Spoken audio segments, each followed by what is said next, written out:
Have you ever sat there watching your narcissistic mom explain your success to other people like she earned it? Like somehow, your book, the one she never read, let alone helped write, was her personal project? Name's Ethan. I'm 29.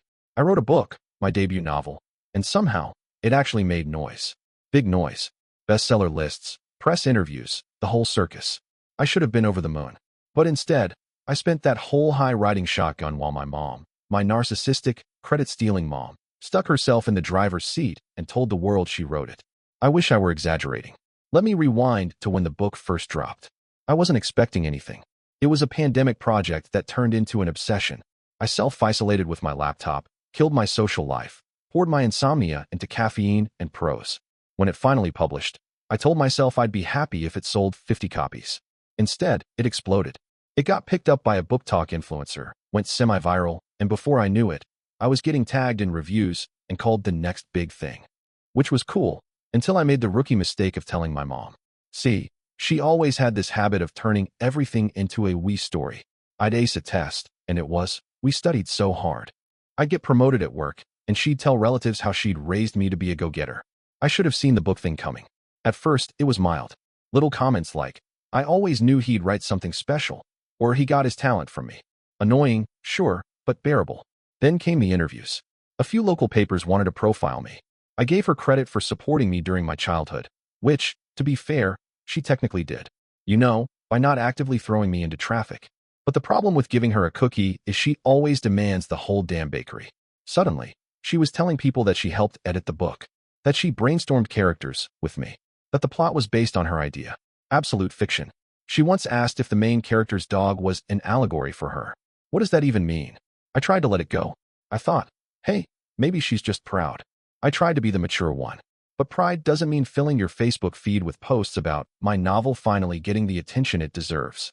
Yeah, like she'd been up at 3 a.m. Googling synonyms for despair. Then came the real kicker. My publisher nominated the book for a National Literary Award. It was a long shot, but still, it felt huge. I hadn't even finished screaming into my pillow when I got a phone call from the award committee. They wanted to confirm my attendance. But there was a mix-up. They said someone had already confirmed. Ms. Dana Wright, which is my mom's name. Apparently, she responded to the invite as me. Said she was traveling under her pen name and would represent the book in person. I stared at my phone like it had personally insulted my intelligence. My mom, who still calls hashtags number signs, was about to stand on a stage and take credit for my novel. Like she was the one who spent 3 months rewriting the ending because I thought it wasn't emotionally authentic enough. Like she was the one who cried when I killed off a character that reminded me of my childhood dog. Nope, not this time. That's when I decided to stop being the bigger person. I didn't confront her right away. Instead, I started collecting proof. Emails, drafts, cloud backups. I had voice notes of my midnight ramblings, chat logs with my editor, even screen recordings of my writing software's revision history. And the cherry on top? A recorded video of my brainstorming session with my best friend Kyle, where we outlined the entire plot over pizza and whiskey. My mom, by the way, was in another state during all of this. I packaged it all neatly. Not for the police, not for a court, but for the stage. Because if she wanted to be dramatic, I'd show her how it's done. I called the awards committee and explained the situation. At first, they were confused, then appalled, then incredibly helpful. They offered to quietly disinvite her, but I had a better idea. Let her come. Let her show up, dressed like she's the second coming of Shakespeare. I'd let her soak it in. The lights, the applause, the illusion, and then I'd shatter it. You might be wondering why I went to all this effort. Why not just call her out privately? Why not post a passive-aggressive tweet and move on? Because this wasn't just about the book anymore. This was about the years she made me feel small. About the times she laughed when I cried over rejection letters. About how she once told me I was too sensitive to be a real writer. And now that I'd proved her wrong, she wanted to steal the payoff. So yeah, I was going to burn it all down. Publicly. I wasn't just going to reclaim my work. I was going to humiliate her with the truth. And I'd make damn sure the spotlight was on her when it happened. So I didn't just sit around plotting revenge with popcorn. I got to work. And by work, I mean petty, meticulous planning, my favorite genre. First, I needed to make sure she actually showed up to the awards ceremony thinking she was the star. I didn't want her backing out or catching wind of my plan. So I played dumb. I called her like a supportive son, asking if she'd be going, acting all impressed that they invited her. She lapped it up, of course, gushed about how validation feels good when it's earned. I almost choked on my own eyeballs. Meanwhile, I was working on my actual presentation. See, the award show had this optional author's spotlight segment. Basically, a short pre-recorded video where finalists could talk about their creative process. Most people used it to thank their editors and ramble about inspiration. I used mine like a tactical nuke. I opened with a shot of my cluttered desk, pizza boxes, coffee mugs, notebooks. Narrated it with a voiceover about how I wrote the entire book alone in that very room. Followed it with time-stamped screenshots of the manuscript drafts, showing revision histories, character bios, deleted scenes. I even included a blurry shot of me in pajamas screaming at a Word doc that wouldn't stop auto-correcting sobbing to subbing. Then came the receipts. Email threads between me and my agent. Feedback notes. A Dropbox log that proved exactly when I started the project, while my mom was too busy going on a spiritual detox retreat that involved wine tasting and passive-aggressively texting me about my career path. I closed the video with a clip from the brainstorming night with Kyle, where I said, and I quote, "I just want this to be mine, not hers, not anyone else's, just mine." That was my evidence. But I needed backup. I called Kyle, naturally. He's the kind of guy who lives for chaos if it's morally justified. When I told him what I planned to do, he laughed for a full minute and said, "Tell me what to wear and what snacks to bring." He'd be my guest at the awards. The event was black tie.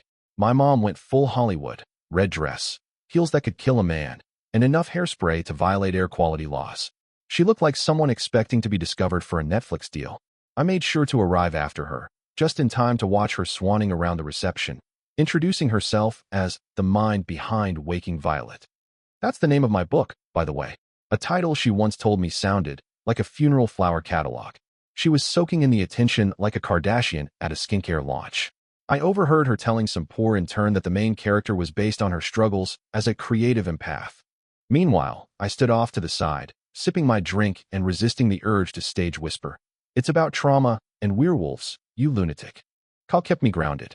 He leaned over and whispered, "$10 says she tries to give a speech in third person." Then the lights dimmed. Time for the author spotlight videos. They ran the others first.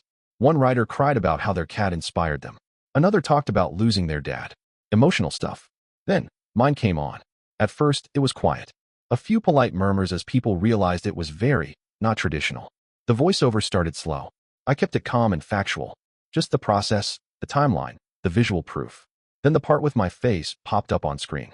I said, "There's been some confusion lately about who wrote this book. So I just want to make it clear. Every single word, typo, edit, and emotional breakdown. You're looking at him. Alone. And I'm proud of that." People turned. I could feel the room shift. Like the collective vibe went from huh to oh damn.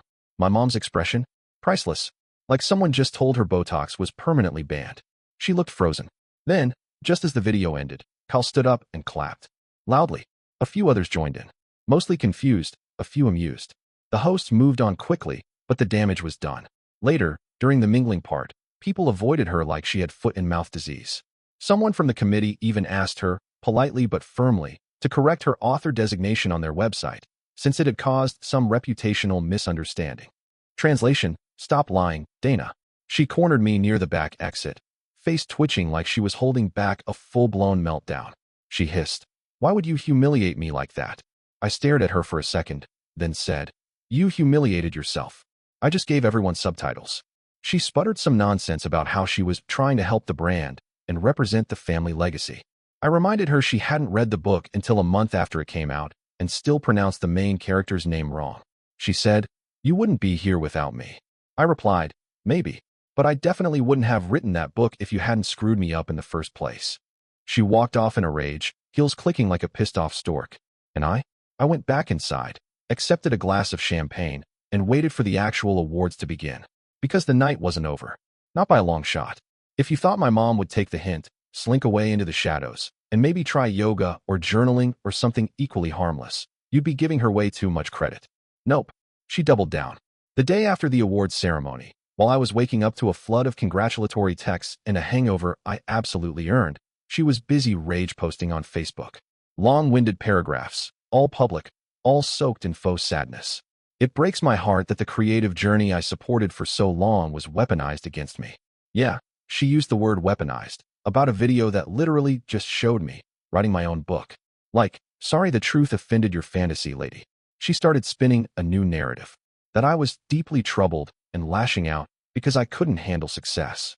She claimed she let me take credit for the book as a gift, but that really, she'd written the early drafts, inspired by personal experiences. My personal experience of being her kid, maybe. She dragged extended family into it. My aunt emailed me asking if I really believed I'd accomplished all this on your own. My cousin sent me a weirdly vague message about forgiveness being a bridge, not a destination. I don't even know what that means, but it sounded like something you'd find stitched on a throw pillow in a passive-aggressive Airbnb. Call said I should block her and be done with it. My agent suggested issuing a public statement clarifying authorship. I did neither. Instead, I made popcorn. See, I knew something she didn't. The awards ceremony hadn't been the end. It had only been the dress rehearsal. The real bombshell was coming. Turns out, one of the judges from the award committee also worked with a major publisher. She loved my book, loved the story behind it, loved that I exposed a narcissist without needing to say a single mean word. She said my creative integrity spoke volumes. That was a fun phone call. 2 weeks later, I signed a deal for a follow-up book, nonfiction this time. A memoir. Working title, Ghostwritten by My Mother. A memoir she'll definitely deny reading. And I made sure the contract allowed me to name names. I didn't have to disguise her identity. Dana Wright was fair game. Now, I didn't tell my mom about the book deal. I knew she stalked my socials, so I posted vague teasers. New project underway, can't wait to share this one. This one's personal. Just enough to stoke her curiosity and paranoia. She couldn't help herself. She messaged me at 2 a.m. one night. Are you writing about me? I left it on read. Because sometimes, silence is louder than anything else. A week after that, I got an invite to her birthday party. First one in 3 years. Hand-delivered by my cousin, who gave me a look like I was being recruited into a cult. I knew what this was. A trap disguised as reconciliation. She wanted to lure me into a public scene so she could either make herself the victim again or force me to apologize in front of her friends. She always loved a captive audience. But I'm not the same kid she used to guilt trip into apologizing for hurting her tone whenever I asked to stay at Dad's house instead. So I said yes. And I brought a gift. A framed, autographed copy of my book, complete with a sticky note that read, written without help, just like you taught me. I showed up to the party in a suit that made me look like someone she couldn't claim to have raised. Confident, well-dressed, emotionally detached. It was a backyard wine and cheese type of thing, filled with people named Carol and Frank who said things like, the Chardonnay has legs. She greeted me like nothing had happened. Arms open, fake smile, voice pitched a little too high. There's my talented boy. I smiled, handed her the gift, and watched her read the note. Her smile twitched. Just slightly. The best part? Everyone wanted photos with me. They'd seen the awards video. Some even knew about the upcoming memoir. She tried to redirect the attention, saying she was so proud to be part of the creative process. I just nodded and said, you were certainly present. Kyle, who came as my +1, nearly spit out his drink. By the end of the party, she was barely holding it together. I could tell by the way she started rearranging napkins like they owed her money. On my way out, she pulled me aside and hissed, you're making a mockery of this family. I said, that's rich, coming from someone who once told people I got published because of her energy coaching. She slapped me. I laughed. Like, really laughed. The kind that comes from years of therapy and finally being free. Then I walked out. That was the last time I ever went to anything she invited me to. She tried to save face by posting a carefully cropped photo of us on Instagram, pretending we'd reconnected and were healing through shared storytelling. I reposted it with the caption, this woman once told people I was illiterate until age 9 because it made her sound more inspirational. Unfollowed. Blocked. She got the message. So here we are. Back where it all started, the awards. Well, not the same one. This was a different event, bigger.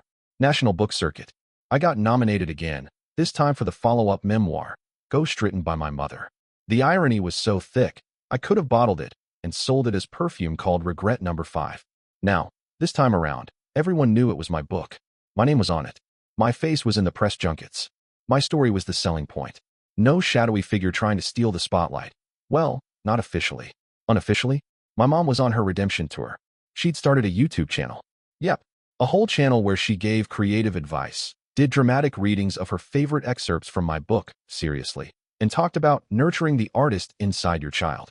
She even called herself a co-creator of my success, as if that wasn't just a poetic way of saying, woman who gave birth and then emotionally suffocated me.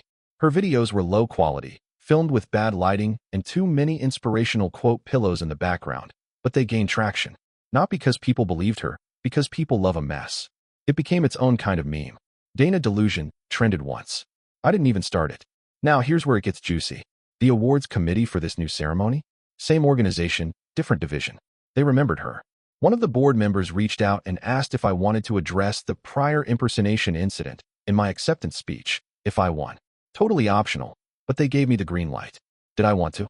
Oh, honey, I didn't just want to. I rehearsed. I wrote 3 versions: polite, passive-aggressive, and scorched earth.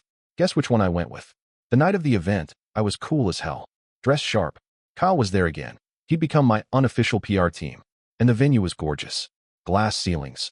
Overpriced wine. The kind of place where even the coat check guy seemed like he had an MFA in poetry. My mom wasn't invited, obviously, but she showed up anyway. Not to the building, thank God, but online. She was live streaming herself reacting to the event, sitting on her tacky floral couch, wine glass in hand, offering commentary like it was the damn Oscars. Her fans were in the chat hyping her up. You deserve this too, Dana. He wouldn't be here without you.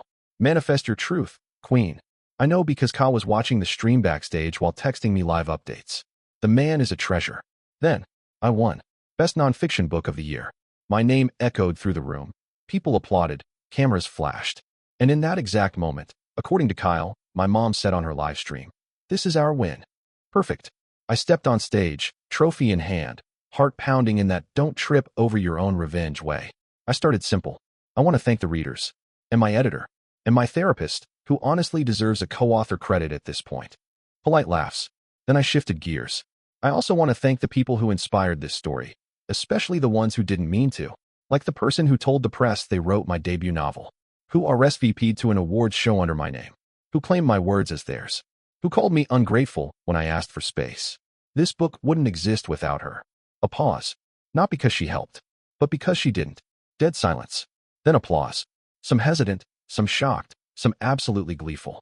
Kyle stood up and slow clapped like he was trying to summon thunder. I held the trophy high and smiled. My story is mine. Always has been. Always will be. Mic drop, metaphorically. Backstage, my phone was melting. Texts from people I hadn't spoken to in years. Tweets blowing up. Someone sent me a screenshot of my mom ending her live stream mid-sentence. Apparently, the technical difficulties hit right around the part where I mentioned the RSVP lie. Sure, Dana. Later that night, I got one final message from her. You humiliated me in front of the whole world. I replied, you did that. I just added lighting. She never messaged again. No apology. No, I'm proud of you. Just silence. And honestly, that was the most peace she'd ever given me.